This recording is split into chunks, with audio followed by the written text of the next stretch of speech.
అనగనగా కోటయ్య, శేషయ్య అనే ఇద్దరు స్నేహితులు ఉండేవారు. కోటయ్య చాలా మంచివాడు, అమాయకుడు. శేషయ్య నేర్పరి, మోసకారి.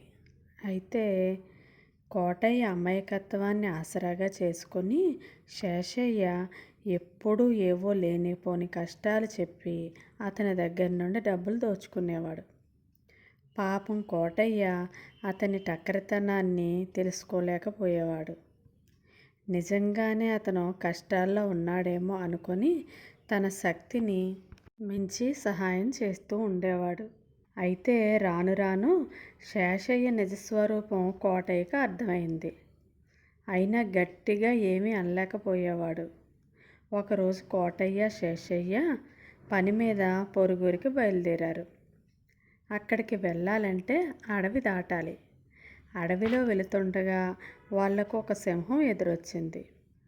శేషయ్య గబగబా చెట్టెక్కి కొమ్మల మధ్య దాక్కున్నాడు.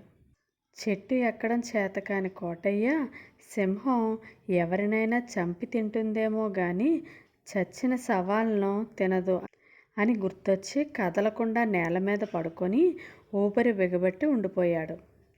సింహం అతని దగ్గరకు వచ్చి మొహం దగ్గరగా మూతి పెట్టి చూసి వెళ్ళిపోయింది. బతుకు జీవుడు అనుకున్నాడు కోటయ్య.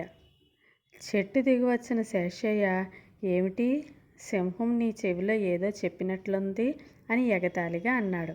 అందుకు కోటయ్య, ఆపదలో నా స్నేహితుడిని వదిలి తన దారి తను చూసుకున్న నీలాంటి మిత్రద్రోహిని నమ్మవద్దని చెప్పింది అంటూ వెళ్ళిపోయింది అన్నాడు కోటయ్య.